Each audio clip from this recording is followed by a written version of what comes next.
आज इस वीडियो में हम सीख रहे हैं ITR-3 की फाइलिंग। आप आइए incometax.gov.in पर। यहाँ आने पर आपको डाउनलोड सेक्शन से एक्सेल यूटिलिटी ITR-3 की डाउनलोड कर लेनी है, क्योंकि अभी ऑनलाइन यूटिलिटी नहीं आई है। जल्दी ही ITR-3 की ऑनलाइन यूटिलिटी भी अवेलेबल होने वाली है। हम अभी एक्सेल बेस्ड यूटिलिटी से ही ITR-3 को फाइल करना सीखेंगे। यहाँ से इसे डाउनलोड कर लेना। डाउनलोड करने के बाद इसके अंदर आपको एक्सट्रैक्ट करने के बाद एक्सेल फाइल मिलेगी, उसे ओपन करिएगा और उस एक्सेल फाइल के अंदर हम इंपोर्ट कर लेंगे प्रीफिल डेटा। तो प्रीफिल डेटा को इंपोर्ट करने के लिए भी आपको डेटा अवेलेबल होना चाहिए, जिसके लिए आपको इनकम टैक्स अकाउंट पर लॉगिन करना होगा। लॉगिन करने के बाद आपके पोर्टल के अंदर ई फाइल में इनकम टैक्स रिटर्न के अंदर एक ऑप्शन मिलेगी डाउनलोड प्रीफिल्ड डेटा। इस पे क्लिक करके अपना प्रीफिल्ड डेटा आपको डाउनलोड करना है। साथ ही प्रीफिल्ड डेटा तो डाउनलोड करना ही है। यहाँ से 26AS और AIS भी अपना जरूर डाउनलोड कर लेना, क्योंकि इसमें बहुत सारी आपकी इन्फॉर्मेशन दी होती है जो आपको क्रॉस चेक करना मैंडेटरी है। ठीक है, तो ये तीनों चीज़ें अपने पास डाउनलोड कर ले, 26AS, प्रीफिल्ड डेटा और AIS। जैसे डाउनलोड प्रीफिल्ड पर आप क्लिक करेंगे, आपको यहाँ से असेसमेंट ईयर सिलेक्ट करना होता है और बस ये डाउनलोड का टैब है, ये फाइल आपके सिस्टम में डाउनलोड हो जाएगी। और अब इसको हम इंपोर्ट करेंगे अपनी एक्सेल यूटिलिटी के अंदर। हम यहाँ पे ITR-3 की लाइव फाइलिंग सीख रहे हैं, इसीलिए मेक श्योर करें आप तो इस वीडियो को एंड तक खुद देखें ही। नीचे ही शेयर का टैब है, अभी शेयर भी। आप देख रहे हैं CA गुरुजी, मैं हूँ CA पूजा। स्क्रीन पर हमारी वेबसाइट CAgurujiclasses.com ओपन है। यहाँ पे आपको कोर्सेज के नाम दिख रहे हैं। ये सभी कोर्सेज इसी वेब पेज पर अवेलेबल है। आप विजिट करेंगे, यही टैब अपीयर होगा। यहाँ कोर्सेज एंड कॉम्बो कोर्सेज के सेक्शन से अपने हिसाब से कोर्सेज को पिक करें, ताकि आप अपनी जॉब पर हाई पोजीशन पा सके, खुद की प्रैक्टिस को शुरू या ग्रो कर सकें। और टैक्स में डेली इंपॉर्टेंट अपडेट आते ही रहते हैं। हमने यहीं पर टैक्स अपडेट्स का टैब बनाया है, इस पर क्लिक करने से आप हमारे आर्टिकल पेज पर आ जाएंगे, जिसमें हम फ्री डेली अपडेट्स के आर्टिकल पब्लिश करते हैं। इसीलिए आप डेली विजिट कर सकते हैं CAgurujiclasses.com। स्क्रीन पर मैंने जीरोधा की रिपोर्ट डाउनलोड की हुई है। इसमें मुझे इक्विटी की रिपोर्ट दी हुई है, जिसमें intraday, short term and long term profit है। म्यूचुअल फंड्स में कोई भी इन्वेस्टमेंट नहीं करी गई है, तो इसमें सारा डेटा जीरो है। FNO में इनका ऑप्शंस के अंदर लॉस है। एंड कमोडिटी या करेंसी में कुछ नहीं है। कुछ अदर डेबिट्स एंड क्रेडिट्स हैं जो एक्सपेंसेस हम यहाँ से क्लेम करेंगे। लेजर बैलेंसेस हैं हमारे, जो बैलेंस शीट में हमें काम आएंगे। और यहाँ पर मैंने थोड़ा सा डेटा यहाँ पे प्रिपेयर कर रखा है, रेप डेटा। मैं इसको थोड़ा सा जूम कर देती हूँ। इसी डेटा के बेस पर हम ITR-3 को फाइल करेंगे। तो आप भी अगर शेयर मार्केट में इंट्राडे करते हैं, FNO करते हैं या फिर इन्वेस्ट करते हैं शेयर्स को, या तीनों का कॉम्बिनेशन है, तो आपके लिए ITR-3 परफेक्ट है, क्योंकि इंट्राडे को स्पेक्युलेटिव एक्टिविटी माना जाता है और फ्यूचर एंड ऑप्शंस को नॉर्मल बिजनेस की तरह ट्रीट किया जाता है। और ITR-2 के अंदर बिजनेस एंड प्रोफेशन को दिखाने की ऑप्शन ही नहीं होती है। इसीलिए जो भी पर्सन शेयर मार्केट में पैसा लगाते हैं, इंट्राडे FNO करते हैं, उनको ITR-3 भरनी पड़ती है। या फिर अगर आपका कोई और बिजनेस है तो भी आप ITR-3 फॉर्म सिलेक्ट कर सकते हैं। ठीक है, तो मैं इसी के बेस पे डेटा को प्रिपेयर करूंगी। मैं एक्सेल यूटिलिटी पर आ जाती हूँ। मैंने आपको बता दिया, यहाँ पे इंपोर्ट JSN का टैब है।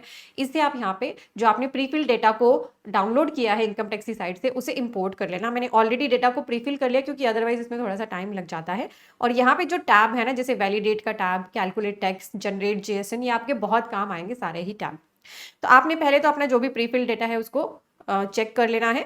देन जो ऑप्शंस यहाँ पर अनसिलेक्टेड है उनको सिलेक्ट करना है। पहले आपने ये बताना है आप रेजिडेंट है, नॉन रेजिडेंट है, या resident but not ordinary resident है। तो ITR-3 बहुत ही वाइड है, इसको रेजिडेंट, NRI सभी पर्सन भर सकते हैं। नाउ रेजिडेंट सिलेक्ट करते ही आपको ये बताना है कंडीशन फॉर रेजिडेंट।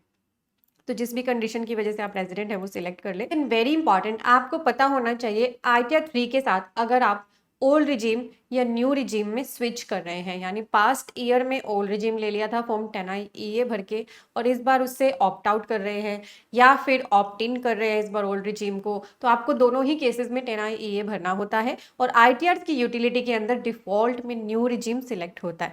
तो आपको सबसे पहले तो पहले क्वेश्चन का आंसर देना कि method of opting out of new regime for current year by filing 10I है। क्या आप इस ईयर में 10I के थ्रू ऑप्ट आउट कर रहे हैं नए रिजीम से, या by exercising the option in the return of income only, जहां आपके लिए 10I एप्लीकेबल नहीं है। तो बहुत ही केयरफुली ना यहाँ से सिलेक्ट कर लो जो भी रिजीम आप लेना चाहते हैं। बाय फाइलिंग 10I करना चाहते हैं या फिर आप पर 10I एप्लीकेबल ही नहीं है, तो इनको सिलेक्ट करें। इसके बाद एक क्वेश्चन और एक्टिव हुआ है नीचे कि क्या लास्ट ईयर में नए रिजीम से ऑप्ट आउट किया था, येस या नो में आंसर करना है। अगर येस कर देंगे तो नीचे 10I की सारी डिटेल देनी पड़ेगी जो पिछले साल आपने फाइल करा। ठीक है, नीचे एक्टिव हो गई डिटेल्स 10I की डालने के लिए। अगर आपने किया है येस करके डाल देना, नहीं है तो मत डालें, या फिर नॉट एप्लीकेबल भी सिलेक्ट कर सकते। नो पे क्लिक कर दिया मैंने, तो नीचे की मेरी टैब डिसेबल हो गई है। पर आप अपने अकॉर्डिंग इन क्वेश्चंस को केयरफुली रीड करके अपना जो भी न्यू रिजीम है या ओल्ड रिजीम है उसको सिलेक्ट करिएगा। This are very important. आपको यहाँ पे फिर से बताना है, please select no even if form 10I EA was filled after the due date. ठीक है, तो ये आपको जरूर सिलेक्ट करना है। येस या नो में जो भी आंसर यहाँ पर मांगे जा रहे हैं उनको देना, अदरवाइज यूटिलिटी में आपको एरर आ जाती है। अब हम थोड़ा सा नीचे आते हैं, न्यू और ओल्ड रिजीम के बारे में आपको खुद ही आंसर करने हैं। देन है नीचे सेक्शन 139(1) की किसी कंडीशन की वजह से आईटीआर फाइल कर रहे हैं तो यस करेगा, अदरवाइज नो कर दीजिए। आगे जो भी क्वेश्चन है उनका यस या नो में आंसर करें। अगर आप किसी कंपनी के डायरेक्टर हैं तो यस करके डिटेल दें, नहीं है तो नो कर। किसी फॉर्म में पार्टनर है तो यस या नो करके बताएं, यस कर दें अगर है तो, नहीं तो नो कर दें। कोई अनलिस्टेड इक्विटी शेयर्स आपने लिए हुए हैं, यस या नो में आंसर देना है और फिर उसकी डिटेल देनी है। अगर यस होगा तो जो भी रिलेवेंट नहीं है क्वेश्चन उनका आंसर नो में कर दें। ठीक है, नाउ वेरी इंपॉर्टेंट, अब आपसे आगे पूछा जा रहा है कि क्या आप बुक्स ऑफ अकाउंट्स मेंटेन करने के लिए लायबल हैं। तो इसके लिए ना 44AA सेक्शन के अंदर लिमिट्स हैं। उस लिमिट से अगर आप एक्सीड कर रहे हैं अपने प्रॉफिट के लिए या टर्नओवर के लिए तो आपको books of accounts banana mandatory होता है। ठीक है, तो मैं यहाँ पे येस सिलेक्ट कर रही हूँ और इसकी वीडियो को मैंने डिस्क्रिप्शन और पिन कमेंट में दिया कि किसे बुक्स ऑफ अकाउंट्स बनाना है, किसी नहीं। आईटीआर 3 में बहुत सारे पर्सन गलती कर देते हैं, बुक्स ऑफ अकाउंट्स की रिक्वायरमेंट होती है पर वो मेंटेन ही नहीं करते। तो उस वीडियो को देख लेना जो मैंने फर्स्ट कमेंट में और डिस्क्रिप्शन में दी है, उससे आपके सारे डाउट क्लियर हो जाएंगे। देन आपसे पूछा जा रहा है क्या आप प्रिजम्पटिव टैक्सेशन स्कीम लेना चाहते हैं, तो आप नो कर दें। अगर आप एफएनओ इंट्राडे करते हैं तो उसको नो कर दें। फिर आपसे यहाँ पे पूछा जा रहा है कि क्या आपकी टर्नओवर 1 से 10 करोड़ के बीच में है। तो मैंने जो ये शीट प्रिपेयर कर रखी है ना, मैंने यहाँ पे टर्नओवर निकाली हुई है इंट्राडे फ्यूचर एंड ऑप्शंस की। इनकी 24 लाख की है, तो आपने देखना है कि क्या आपकी टर्नओवर 1 से 10 करोड़ के बीच में अगर है तो यस करें। यस करेंगे तो फर्दर आपसे पूछा जाएगा कि आपकी जो टर्नओवर है क्या वो आपका जो रिसीट्स है वो 5% से ज़्यादा कैश में तो नहीं है। नहीं है तो आप पर ऑडिट एप्लीकेबल नहीं होगा, अदरवाइज ऑडिट एप्लीकेबल हो जाएगा। तो जो भी क्वेश्चन आपसे आगे फर्दर पूछे जा रहे हैं उनका आंसर करें। मेरे केस में turnover does not exceed 1 crore है, 25 लाख ही है। आपके केस में अगर एक्सीड कर रही है तो यस करिएगा और फिर फर्दर जो क्वेश्चन है उनके आंसर दे दीजिएगा। Then are you liable to do audit, मैं तो हूँ नहीं ऑडिट के लिए यहाँ पे लाइबल, तो नो कर देते हैं। ठीक है, आपके लिए अगर ऑडिट लाइबल है तो आप यस करिएगा। किसी और सेक्शन में 92E के अंदर आप ऑडिट के लिए लाइबल है, नो कर दीजिए। और इसके अलावा कोई और सेक्शन में आप ऑडिट के लिए लाइबल है तो आप बता सकते हैं, नीचे ऑप्शन है। ये थी किसी भी शीट को फिल करने के बाद वैलिडेट पर जरूर क्लिक कर लीजिएगा, ताकि देखिए जैसे कोई भी एरर हो, जैसे इस केस में टाउन डिस्ट्रिक्ट की कोई एरर है। ठीक है, और please select the drop down for due date of filing of return of income. तो मैं ये दोनों एरर ठीक कर लेती हूँ। मैंने दोनों एरर्स को ठीक कर दिया है, मैं फिर से वैलिडेट कर देती हूँ तो शीट इज ओके का मैसेज आ गया। नाउ नेचर ऑफ बिजनेस, अब देखिए इस केस में इंट्राडे भी है, एफएनओ भी है और ये नॉर्मल इन्वेस्ट भी करते हैं शेयर्स में। तो इस बार ना आपको यहाँ जो ये शीट है जिसमें नेचर ऑफ बिजनेस हमें सिलेक्ट करना होता है, इसके अंदर ना अलग से कोड आ गए हैं अब इंट्राडे एफएनओ के लिए। देखिए स्पेक्यूलेटिव ट्रेडिंग के लिए तो इंट्राडे है, अगर आपका स्पेक्यूलेटिव वाला कोड आ जाएगा आप यहाँ पे ट्रेड नेम दे देना, जैसे मैं इंट्राडे लिख देती हूँ। देन आपका जो फ्यूचर एंड ऑप्शन है उसके लिए अलग कोड आ गया, बिल्कुल एंड में चले जाए, ये आ गया फ्यूचर एंड ऑप्शंस ट्रेडिंग। ठीक है, और जैसे हमारा अदर इन्वेस्टमेंट भी करते हैं हम शेयर मार्केट में, तो ये अदर सर्विसेज में कर दे, या फिर बाइंग एंड सेलिंग शेयर्स की ऑप्शन है, बाइंग एंड सेलिंग शेयर्स में डाल देते हैं। नाम अगर आपका है तो आप नाम भी डाल सकते हैं, अदरवाइज ऐसे आप लिख सकते हैं। अब आ जाती है हमारी बैलेंस शीट। तो बैलेंस शीट के लिए ना अब हमको वर्किंग करनी पड़ेगी, जो भी अब आगे हमें डिटेल्स यहाँ पे फिल करनी है हमें अपनी वर्किंग करनी पड़ेगी। तो आप अपनी रिपोर्ट डाउनलोड कर लें, एक तो अपनी जो भी ये कैपिटल गेन समरी है ये डाउनलोड कर लें, साथ ही ट्रेड वाइज एग्जिट अपनी जो है डिटेल ये भी डाउनलोड कर लें, क्योंकि इससे हमने जो शेयर मार्केट में पैसा लगाया है ना कि शेयर्स को सेल किया, थोड़े दिन होल्ड किया फिर बेच दिया, तो उस केस में हमारे पास जो सेक्शंस है सेक्शन 111A और सेक्शन 112A, इसके टैक्स रेट हमारे दो कैटेगरी में बाइफरकेट हो चुके हैं, बिफोर 23 जुलाई एंड आफ्टर 23 जुलाई। तो इस डेटा से हमें बिफोर 23 जुलाई और आफ्टर 23 जुलाई के long term and short term capital gain को सेपरेट करना पड़ेगा। और कैसे करनी है ये वर्किंग, उसकी वीडियो मैंने सेपरेटली डाली हुई है यूट्यूब चैनल पर, उसका लिंक मैंने डिस्क्रिप्शन और पिन कमेंट में दिया है, आप उसके थ्रू ये वर्किंग बना लें।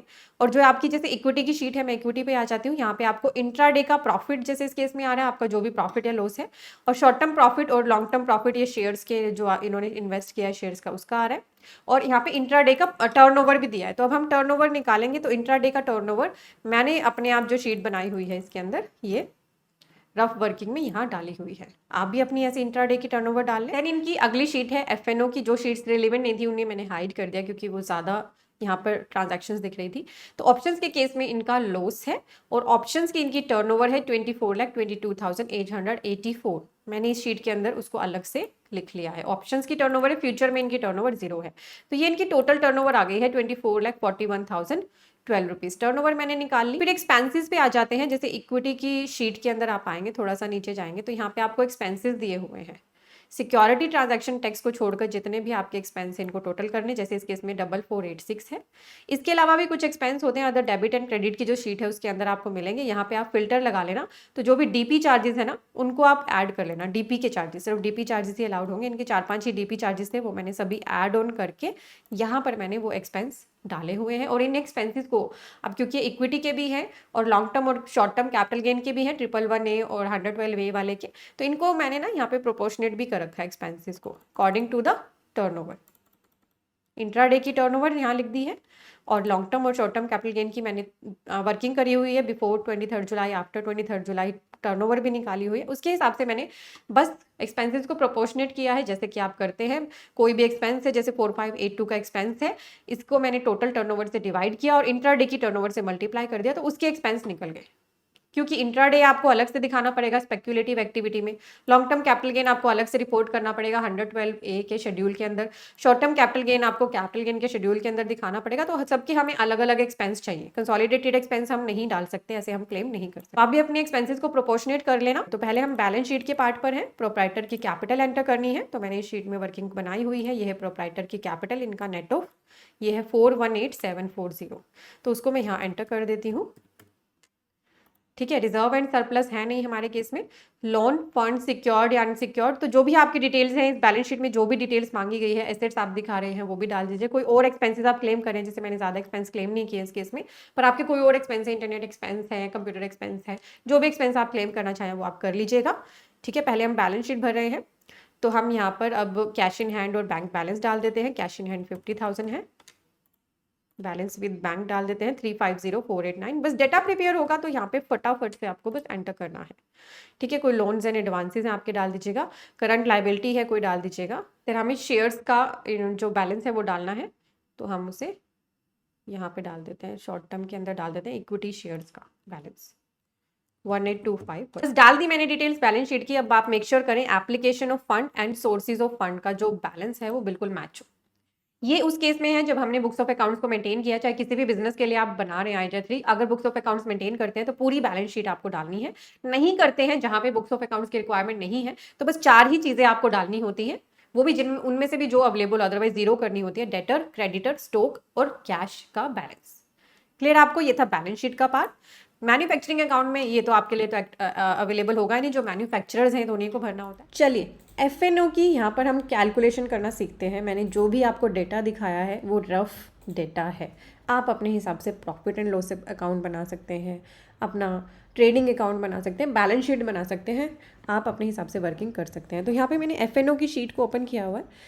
ऑप्शंस की मुझे यहाँ पे टर्नओवर दी हुई है और ऑप्शंस का रियलाइज प्रॉफिट यानी इस केस में लॉस है, तो मैं यहाँ पे परचेज ही सिंपल निकाल लेती हूँ, प्लस टर्नओवर में से मैं माइनस कर देती हूँ प्रॉफिट को, यहाँ पे लॉस है, तो ये मेरी परचेजेज आ जाएंगी। ठीक है, तो इन्हीं फिगर्स को हम ट्रेडिंग अकाउंट के अंदर एंटर करेंगे और जो इसके एक्सपेंस है जो हमने यहाँ पे निकाले हैं, सभी एक्सपेंस का टोटल कर लिया है, इसको माइनस कर लिया है, ये एक्सपेंस में रिपोर्ट कर। यहाँ मैंने ट्रेडिंग अकाउंट ओपन कर लिया है। मैं जो रेवेन्यू है अदर ऑपरेटिंग रेवेन्यू के अंदर डालूंगी, नेचर मुझे बताना है और अमाउंट बताना है। ट्रेडिंग अकाउंट के अंदर रेवेन्यू फ्रॉम ऑपरेशन, सेल या ग्रोस रिसीट ऑफ बिजनेस डालने की ऑप्शन है, तो इसके अंदर हम फ्यूचर, ये ऑप्शंस का है तो मैं ऑप्शंस ही लिख देती हूँ और अमाउंट डाल देती हूँ। ये मैंने एंटर कर दिया है टर्नओवर को, और जो हमने ये परचेज निकाली है ये अमाउंट हम एंटर कर देते हैं, परचेज की ऑप्शन है, इसके अंदर डाल देते हैं 2669289, 2669290 कर देते हैं राउंड ऑफ में।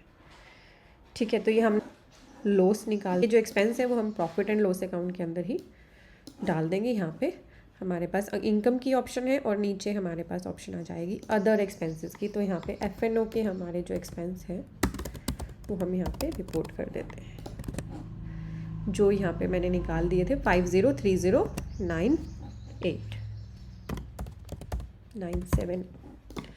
ठीक है, बस आपका जो आगे फिर शेड्यूल आगे हैं फर्दर बिजनेस का, BP का, वो खुद ही फिल हो जाएंगे, आप क्रॉस चेक ज़रूर करते रहें। यहाँ पे हमारे पास टर्नओवर फ्रॉम इंट्राडे ट्रेडिंग डालने की ऑप्शन है और income from trading account intraday डालने की ऑप्शन है। तो मेरे पास दोनों अवेलेबल है। टर्नओवर है इंट्राडे की 18127 मैंने डाल दिया और प्रॉफिट है मेरे पास 2045 तो ट्रेडिंग अकाउंट के अंदर मुझे इंट्राडे का जो प्रॉफिट या लॉस है या फिर टर्नओवर है वो दिखानी है। प्रॉफिट एंड लॉस अकाउंट डाल दिया, बैलेंस शीट डाल दिया, स्पेक्युलेटिव एक्टिविटी की जो वो है नेचर वो डाल दिया। यहाँ से आप मेथड सिलेक्ट कर लेना, मेथड ऑफ अकाउंटिंग नो कर देना और कॉस्ट और market price which ever is lower ये सिलेक्ट कर लेना, बस कोई नो कर देना, ठीक है। ये छोटी सी एक्टिविटी शीट के अंदर कर लेना। क्वांटिटेटिव डिटेल्स में हमें कुछ नहीं डालना है। शेड्यूल सैलरी, अगर आप सैलरी इनकम अर्न करते हैं तो मैंने आइटर 2 की वीडियो को डिस्क्रिप्शन और पिन कमेंट में दिया, उसमें मैंने बताया हुआ कैसे यहाँ पे सैलरी एंटर करनी है, कैसे आपको हाउस प्रॉपर्टी एंटर करनी है, ठीक है। वो वीडियो आप देख लेना क्योंकि मेरा यहाँ पे पूरा फोकस आपको शेयर मार्केट इनकम के लिए बताना है। तो देखिए यहाँ पे मेरी लॉस भी रिपोर्ट हो गया और अपने आप स्पेक्युलेटिव बिजनेस की मेरा प्रॉफिट भी यहाँ पर ऑटोमेटिक आ गया क्योंकि हमने पीछे डिटेल एंटर कर दिया। तो डेप्रिसिएशन हमारे केस में कोई है नहीं, आपके केस में कोई एसेट है तो आप डाल दीजिएगा। देन ईएसआर भी हमारे केस में नहीं है। अब आगे हम कैपिटल गेन की शीट पर, तो हमें 23 जुलाई से पहले और बाद का यहाँ पे कैपिटल गेन एंटर करना है। शॉर्ट टर्म कैपिटल गेन की शीट पर थोड़ा सा नीचे आइए, ऊपर तो आपको प्रॉपर्टी का शॉर्ट टर्म कैपिटल गेन दिखाने की ऑप्शन मिलेगी। पॉइंट नंबर 3 में आपको जो 111A के आपके शेयर्स को सेल करने पे शॉर्ट टर्म कैपिटल गेन है उसको दिखाने की ऑप्शन मिलेगी, या फिर इक्विटी ओरिएंटेड म्यूचुअल फंड्स को सेल किया तो दोनों की ट्रीटमेंट सेम है। यहाँ पे बिफोर एंड आफ्टर 23 जुलाई का डाटा डालना है। सबसे पहले फुल वैल्यू ऑफ कंसिडरेशन डालना है, ठीक है। तो ये लॉन्ग टर्म और शॉर्ट टर्म का डाटा है। Short term capital gain before 23 जुलाई, सेल वैल्यू है 649736, वही मैं एंटर कर देती हूँ। और परचेज वैल्यू थी 649171। कॉस्ट ऑफ इंप्रूवमेंट मेरी कोई है नहीं। नीचे मुझे डालने हैं यहाँ पे एक्सपेंस, तो मैंने एक्सपेंस यहाँ पे प्रोपोर्शनेट किए हुए 502 की। तो मैंने ऐसे यहाँ पर एंटर कर दिया short term capital gain before वाला, और आफ्टर वाला भी बस ऐसे एंटर करना है। यहाँ पे मैंने फिगर्स बनाई हुई है 43600222 है, ठीक है। तो आपको full value of consideration, then आपका purchase price, cost of improvement कोई है नहीं, एक्सपेंसेस हैं तो एंटर कर दीजिए 3366 के हैं। तो यहाँ पे अपने आप मेरा प्रॉफिट या लॉस, एक्सपेंस की वजह से लॉस आ गया तो इसका तो और भी बेनिफिट है, मेरा ये कैरी फॉरवर्ड भी हो जाएगा, सेट ऑफ होना है तो सेट ऑफ भी हो जाएगा। तो ये मेरा short term capital gain before and after 23 जुलाई का नॉर्मल शेयर्स की जो मैंने इन्वेस्ट किया है शेयर्स में, कुछ टाइम होल्ड किया फिर बेचा, वो यहाँ पे एंटर हो गया है। ये था शॉर्ट टर्म कैपिटल गेन डालने की ऑप्शन शेयर्स का। प्रॉपर्टी का डालना है आपको, म्यूचुअल फंड्स का डालना है तो म्यूचुअल फंड्स का तो बिल्कुल ऐसे ही एंटर करना है। डेट ओरिएंटेड म्यूचुअल फंड्स को कैसे आईटीआर में दिखाना है उसकी सेपरेट वीडियो है, तो इंपॉर्टेंट वीडियोस मैंने डिस्क्रिप्शन और पिन कमेंट में दी हुई है। अब हम आ जाते हैं शेड्यूल 112 कैपिटल है, तो जो हमारे यहाँ पे लॉन्ग टर्म कैपिटल गेन्स दिख रहे हैं ना बिफोर एंड आफ्टर के, उसको हम यहाँ पे एंटर करेंगे इस शेड्यूल में फिल करके। लॉन्ग टर्म कैपिटल गेन के लिए पहले आपको आंसर देना है 1 जनवरी 2018 से पहले एक्वायर किए थे या बाद में। अगर आफ्टर का केस है तो फिर तो आपको काफ़ी सारे फील्ड्स यहाँ पे फिल नहीं करने हैं क्योंकि उस केस में चेंज हुआ था टैक्सेशन और उसकी वजह से आपको शेयर वाइज यहाँ पे डाटा एंटर करना है। CSV फाइल की आप हेल्प ले सकते हैं अगर आपके बिफोर 31 जनवरी 18 वाले जो एक्वायर्ड है शेयर्स। अदरवाइज इसको आफ्टर कर देंगे और बिफोर और आफ्टर का अलग अलग से हमें लॉन्ग टर्म और शॉर्ट टर्म कैपिटल गेन दिखाना है, फुल वैल्यू ऑफ कंसिडरेशन दिखाना है, इसका है 571312, ये मैं एंटर कर देती हूँ। कॉस्ट ऑफ एक्विजिशन दिखाना है 571313 है, ठीक है। देन आपके कोई एक्सपेंसेस हैं, इस केस में एक्सपेंस भी है, यहाँ मैंने लिखे हुए हैं, प्रोपोर्शनेट करके निकाले हुए मैंने एक्सपेंसेस, मैंने आपको बता दिए हैं। तो यहाँ पे हमारा लॉन्ग टर्म कैपिटल लॉस भी आ गया, तो इससे बेनिफिट क्या होगा, लॉस सेट ऑफ भी हो जाएगा, कैरी फॉरवर्ड होना है तो कैरी फॉरवर्ड हो जाएगा। अब फिर से मुझे अब आफ्टर वाले डालने हैं, 31 जनवरी के हम यहाँ पर एंटर करेंगे, इसमें आफ्टर सेलेक्ट कर लेंगे, सेम उसी तरीके से फुल वैल्यू ऑफ कंसिडरेशन ये है 336543 और परचेज प्राइस भी एंटर करेंगे विच इज 335622 और एक्सपेंस भी एंटर करने हैं मुझे यहाँ, ये एक्सपेंस है 260। तो मैंने यहाँ पे सभी चीज़ें एंटर कर दी, तो मेरा कैपिटल गेन यहाँ पर निकल गया। और आपको पता होगा long term capital gain under section 112 में 1,25,000 तक का तो एग्जाम थी, और ये यूटिलिटी टैक्स की कैलकुलेशन अपने आप करेगी। बस कैपिटल गेन की शीट में ध्यान रखना कि जब भी आप कोई भी कैपिटल गेन डालें, चाहे लॉन्ग टर्म है, शॉर्ट टर्म है, प्रॉपर्टी का है, शेयर्स का है, म्यूचुअल फंड का है, अदर एसेट्स का है, तो आपको ना ये सबसे नीचे आने ये accrual receipt of capital gain की डिटेल देनी है। अगर आप रेजिडेंट, इंडिविजुअल, सीनियर सिटीजन या सुपर सीनियर सिटीजन है तो ये मैंडेटरी नहीं है, अदरवाइज सभी को ये डाटा डालना है क्वार्टर वाइज। ये शेड्यूल आपका होगा, ये CYL है, BFL है, ऊपर आ रहा होगा CYL है, थोड़ा सा नीचे जाएंगे तो ये BFL है। यहाँ पर जो भी रिपोर्ट होंगी ना ट्रांजैक्शंस आप कैलकुलेट टैक्स पर क्लिक करेंगे तभी यहाँ पर सारा डेटा आ जाएगा, वो आपको अक्रूवल के अंदर जरूर एंटर करना। देन मैं आपको ले आई हूँ अदर सोर्स की शीट पर। यहाँ पे आप डिविडेंड इनकम भी रिपोर्ट कर सकते हैं, इंटरेस्ट ऑटोमेटिक फिल आएंगे आपके, प्रोविडेंट फंड के लिए भी यहाँ पर ऑप्शन है दिखाने की, आपने रेंटल इनकम ली है मशीनरी प्लांट बिल्डिंग से, वो भी आप दिखा सकते हैं। कोई और आपकी अदर सोर्स की इनकम है, फैमिली पेंशन हो गया, income from retirement benefit account हो गया, जो भी आपको यहाँ पे ऑप्शंस दिख रही है इस तरह की आप अदर सोर्स की इनकम यहाँ पे रिपोर्ट कर सकते हैं अगर आपके पास है। ठीक है, यहाँ पे लॉटरी गेमिंग की भी इनकम को आप रिपोर्ट कर सकते हैं। ठीक है, उनके लिए भी फिर अक्रूवल की डिटेल आपको देनी पड़ती है। बीडीए का शेड्यूल ये देखिए यहाँ पे अलग से है, तो मैं ये भी आपको बता देती हूँ। वैसे इस केस में तो बीडीए नहीं था जो मैंने आपको दिखाया है। तो बीडीए के केस में आपको date of acquisition, date of transfer, कौन से हेड में लेना चाहते हैं। आईटीआर 3 के अंदर दोनों ऑप्शन है, आप कैपिटल गेन की तरह शो करना चाहते हैं या बिजनेस इनकम की तरह, तो आपको सिलेक्ट करना होता है कॉस्ट ऑफ एक्विजिशन और कितना कंसिडरेशन आया। ऑटोमेटिक यहाँ पर आपका प्रॉफिट या लॉस निकलेगा और फिर उसके हिसाब से टैक्स की कैलकुलेशन भी ऑटोमेटिक होगी। CYLA BFLA शेड्यूल समझ लिया था। CFLA कैरी फॉरवर्ड आपके जो लॉसेज हैं ईयर वाइज, जो आपके अगर पास्ट ईयर से आप कैरी फॉरवर्ड कर रहे हैं तो यहाँ पे ईयर वाइज जरूर डालते ना, ईयर वाइज और हेड वाइज। ठीक है, अपने आप नहीं आते, ये ईयर वाइज और हेड वाइज खुद आपको एंटर करने हैं। अनअब्जॉर्ब डेप्रिसिएशन ये आपको नहीं डालना है। 6A अगर आप ओल्ड रिजीम सिलेक्ट कर रहे हैं, कोई डिडक्शन लेना चाहें जो भी अवेलेबल है, तो इस बार डिडक्शन के लिए आपको एक्स्ट्रा डिटेल्स रिक्वायर्ड है। आपको एक एक करके डिडक्शन सिलेक्ट करनी है और तो उसके अंदर डिटेल जो भी मांगी जाए आपको भरनी है। शेड्यूल SPL के ऊपर आएंगे तो यहाँ पर आपकी जो भी इनकम है उसका टैक्स आपको कैलकुलेटेड दिखेगा। अभी मैंने कैलकुलेट टैक्स पर क्लिक नहीं किया तो यहाँ पर नहीं दिख रहा है, इससे आपको पता चल जाएगा कितनी इनकम पर कितना टैक्स लगा है। यहाँ पे ऑटोमेटिक कैलकुलेशन होती है। ठीक है, एग्जाम्ड इनकम आपको कोई रिपोर्ट करनी है तो EI का टैब है, एग्जाम्ड इनकम आपकी जो भी हो, जैसे यहाँ पे एक इनकम अपने आप आ रही है, इसको हटा देना वरना यूटिलिटी में एरर आएगी। ठीक है, तो ये आप जो भी एग्जाम्ड इनकम है आपकी रिपोर्ट करना चाहें, जैसे एग्रीकल्चर इनकम होगी, आपको कोई आपकी पॉलिसी मैच्योर होकर मिली है जो एग्जाम्ड है, तो ऐसी इनकम यहाँ पे आप जरूर रिपोर्ट करें। बस इसके अलावा जो शेड्यूल्स हैं इनमें हमारा मेनली AL, अगर आपकी 1 करोड़ से ज़्यादा इनकम है तो आपको अपनी एसेट्स और लाइबिलिटी की डिटेल भी देनी होती है। पहले ये लिमिट 50 लाख की थी, अब 1 करोड़ की कर दी गई है। GST नंबर लिया हुआ है आपने तो GST नंबर और उसकी टर्नओवर को यहाँ पे जरूर एंटर करें। ठीक है, अगर आपके पास नंबर है। Then part B TI schedule पर आ जाए, यहाँ पर आपकी जो भी टैक्स की कैलकुलेशन है वो ऑटोमेटिक होगी। और अगर आपके बैंक अकाउंट यहाँ पर नहीं आ रहे हैं तो आप अपने बैंक अकाउंट आप यहाँ पे अपना ज़रूर ऐड करें। ठीक है, और कोई यहाँ पर येस या नो में आंसर देने के लिए ऑप्शन, जैसे ये है आप कहीं फॉरेन एसेट्स में होल्ड करते हैं या बेनिफिशियरी है तो येस या नो में बताना। फिर IT की शीट है, इसमें आपने जो खुद टैक्स पे किया है वो आ जाएगा। देन आपकी TDS की शीट है, अगर आपका कोई TDS डिडक्ट किया है वो आपको यहाँ पे दिखेगा, चेक कर लेना। कोई TDS नहीं आ रहा तो फिर आप खुद डाल देना। बस जब सारा डेटा आप एंटर कर लो तो बस आपने सारी शीट्स को वैलिडेट करते रहना और बिल्कुल फर्स्ट शीट पे चले जाना है। सबसे पहली शीट पर जाकर अब आपको जो ये टैब दिख रहे हैं अब आपके ये हेल्प करेंगे।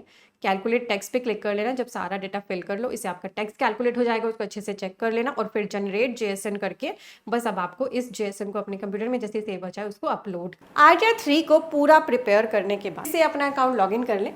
यहाँ ई फाइल के अंदर इनकम टैक्स रिटर्न में फाइल इनकम टैक्स रिटर्न पे क्लिक कर दें, असेसमेंट ईयर को सिलेक्ट करें।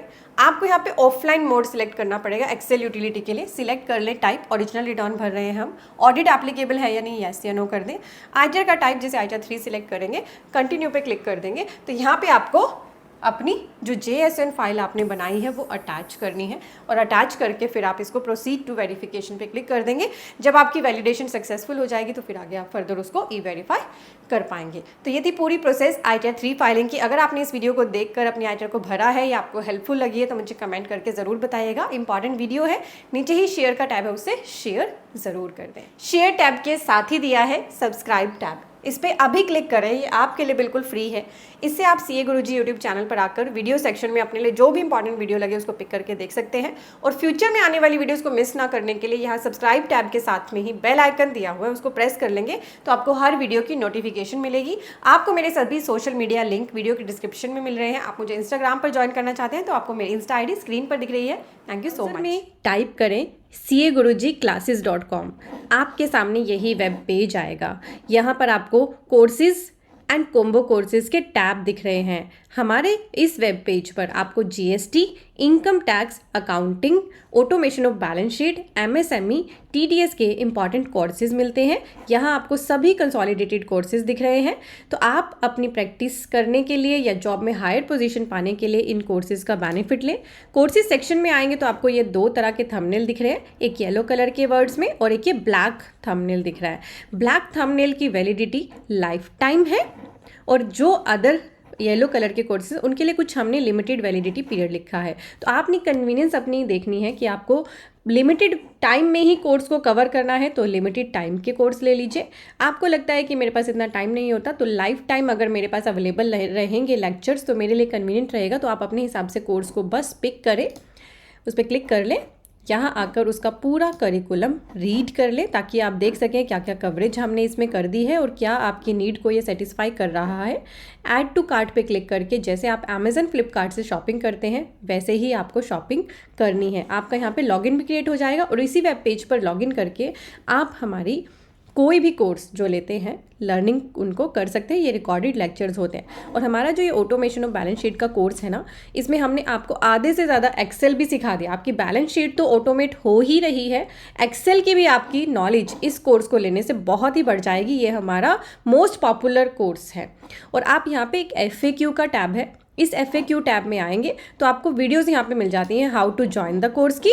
आप वीडियोज़ देख लें एंड हाउ टू ये वीडियो है, ये वीडियो जिस पे लिखा है and how to access the course. इन दोनों वीडियो को देखने से आपको क्लैरिटी हो जाएगी किस तरह से आपने हमारी वेबसाइट पे आके कैसे कोर्स को बाय करना है और फिर बाय करने के बाद कैसे देखना है। तो CA गुरुजी कोर्सेज के लॉन्च किए हुए इन इंपॉर्टेंट कोर्सेज का बेनिफिट ज़रूर लें और अपने और भी फ्रेंड्स को अवेयर कर दें। हमारी वेबसाइट को आप शेयर कर सकते हैं CAgurujiclasses.com।